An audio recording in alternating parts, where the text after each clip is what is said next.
Hi everybody. So today I'm gonna do the story that I was intending to do for my sister's birthday, and I decided on one story that I actually loved, and I actually have two versions of the story. The first one was found on the Blue Color Fairy series, or the Blue Fairy, by Andrew Lang. Um, if you can find the Color Fairy series, I recommend it. It's very great. The second one is from Japanese Fairy World Stories, and it was founded on a Kindle version on Amazon. So the one I'm going to do is called The Travels of Two Frogs, and here we go. All right, 40 miles apart, as the crane flies, stand the great cities Osaka and Kyoto.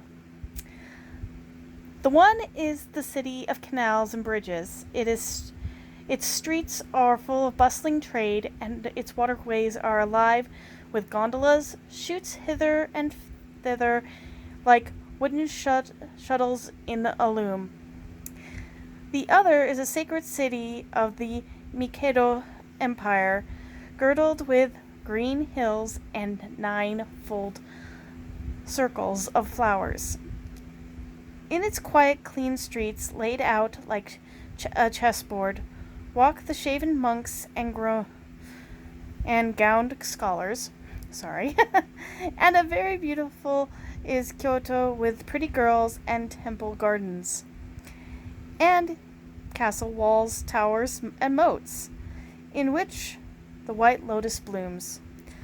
Long ago, in the good old days before the hairy-faced, pale-cheeked men from overseas, I think they're talking about us white people, um, from overseas of Great Peace, Pacific Ocean, came to Japan before the black coal smoke and snorting engines scarred the white heron from the rice fields, before black crows and fighting sparrows, which fear not men, perched on telegraph wires, or ever railway was thought of, there lived two frogs, one in a well in Kyoto, the other in a lotus pond in Osaka. Now, in common proverb in the land of the Japan, that the frog in the well knows not the great ocean, and the Kyoto frog had so often heard the scornful sneers from the maids who came to draw out water with their long bamboo-handled buckets, and that he resolved to travel abroad and see the world, and especially the Taikai, or the great ocean. I'll see for myself, said Mr. Frog, as he packed his wallet, wiped his spectacles, what this great ocean that they are talking about. I'll wager it isn't half as deep or wide as well, where I can see the stars every day, even at daylight, apparently. Now, truth was, the recent earthquake had greatly reduced the depth of the well, and the water was getting very shallow. Mr. Frog informed his family of his intentions. Mrs. Frog wept a great deal, but dried her eyes with her paper handkerchief, and declared that she would count the hours on her fingers till he came back. And every morning and evening dinner, or meal, would set out his table with food on it, just as if he were home. She tied a little lacquered box full of boiled rice and snails for his journey, and wrapped it around with a silk napkin, and, putting his extra clothes in a bundle, swung it on his back, tying it over his neck. I would say trying to put it over his neck, but he seized his staff and was ready to go. Sayonara, he cried, with a tear in his eye. He walked away. Sayonara, Oshi Doskani. Goodbye. Walk slowly, croaked Mrs. Frog, and the whole family of young frogs in chorus.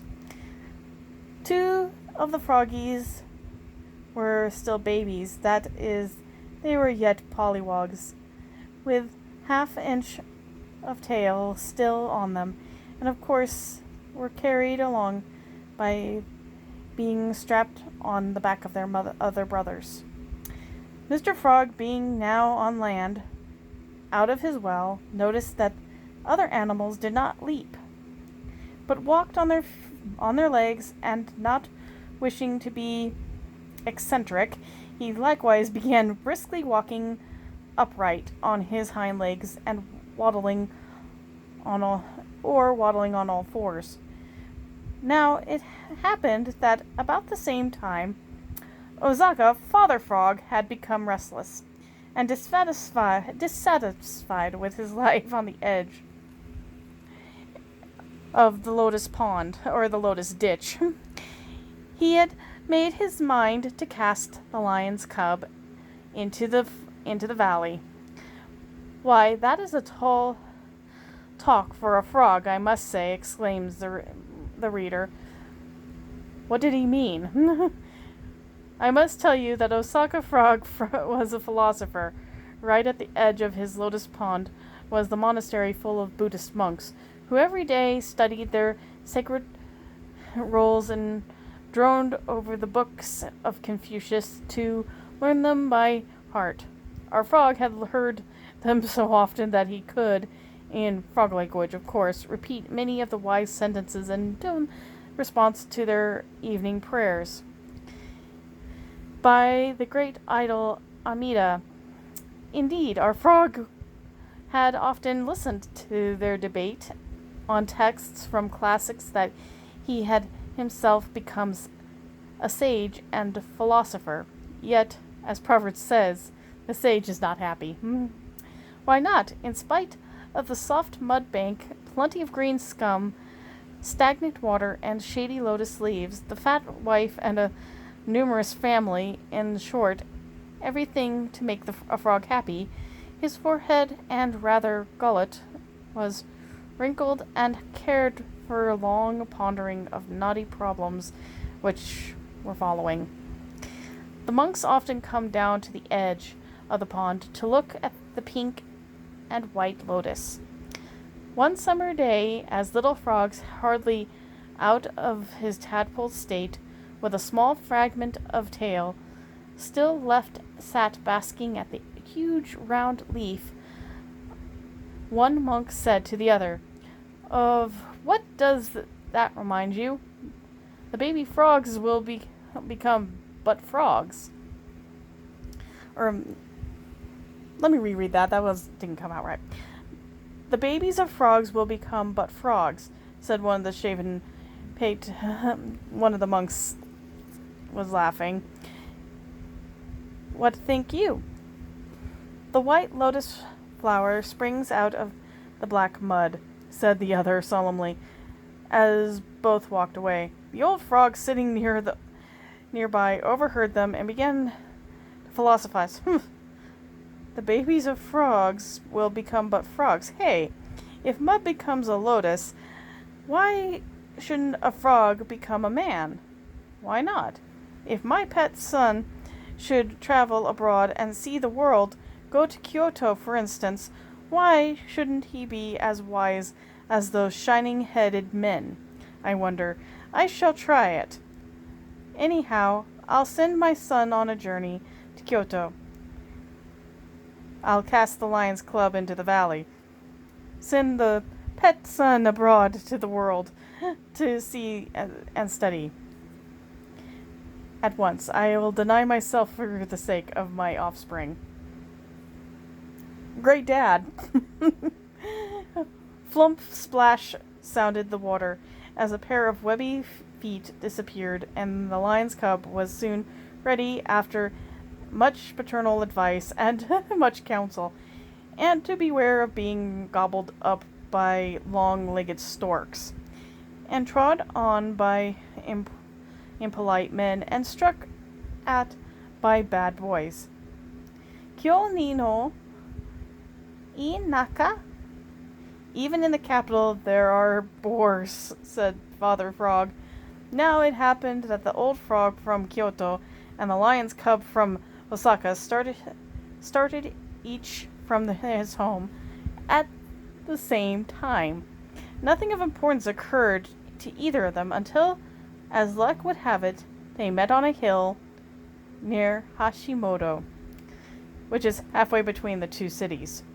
Both were footsore and websore and very tired, especially about the hips on the account of the unfrog-like manner of walking, instead of hopping as they had been used to. "Ohayo gozaimasu," said the young frog to the old frog, as he fell on all fours and bowed his head to the ground, 3 times squinting up over his left eye to see if the other frog was paying equal difference in return. "He? Konnichiwa." "Yes, good day," replied the Kyoto frog. "Oh, tenki?" "It's rather fine weather today," said the young frog. "He? Yoi tenki goes zen." "Yes, it's very fine," replied the old frog. "I am Gamatoro from Osaka, the oldest son of Hiki Dono Sensui no Kami, Lord Bullfrog, Prince of the Lotus Ditch." "Your lordship must be weary with your journey. I am Kayoru-san of Idomi Duzu, Sir Frog of the Well, in Kyoto. I started out to see the great ocean from Osaka, but I declare my hips are so dreadfully tired that I believe that I'll give up my plan and content myself with a look over the hill. Look from this hill." The truth must be owned that the old frog was not only on his hind legs, but also on his last legs when he stood up to look at Osaka, while the cub, or the young frog, was tired enough to believe anything.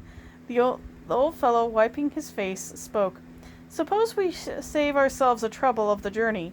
This hill is halfway between the two cities, and while I see Osaka and the sea, you can look and see Kyoto." "Happy thoughts," said Osaka Frog.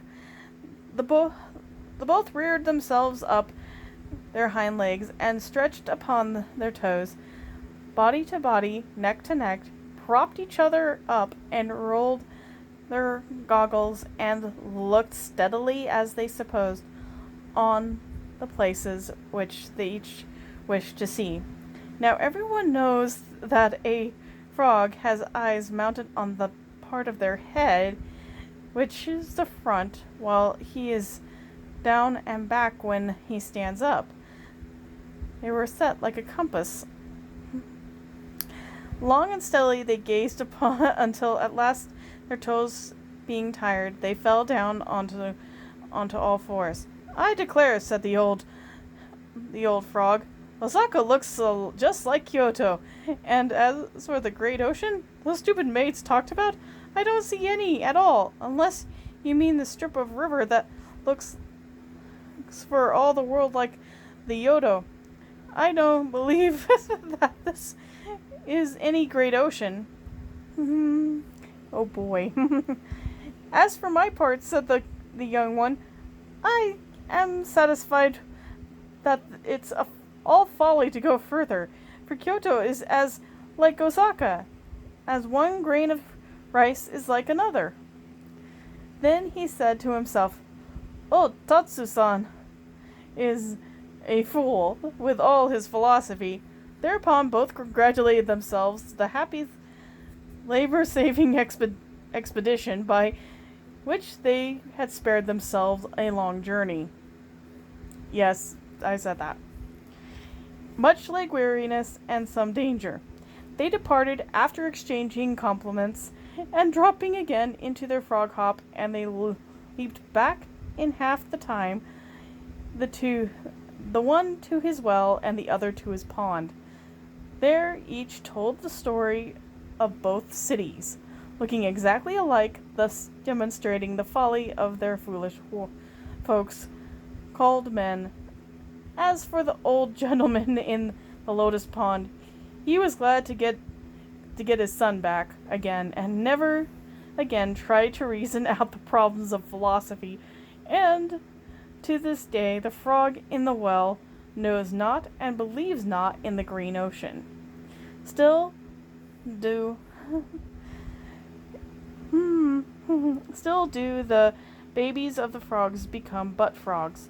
Still is it vain to teach reptiles philosophy, for all such labors is like pouring water in a frog's face. Still out of the black mud springs the glorious white lotus in celestial purity, unfolding its stainless petals to the smiling rivers, the emblem of life and resurrection. Okay, that was the story, and yes, it's a very short one. I was going to do a longer one, but, I'm kind of like, okay, that's it. I'm done. Anyway, hope you enjoyed. Again, I am planning on doing another story in a day or two. I hope you guys liked it. This is just going off my cell phone right now. I was going to do a recording on my laptop, but I'm kind of, yeah. Anyway, again, hope you enjoyed the story. Have a nice day.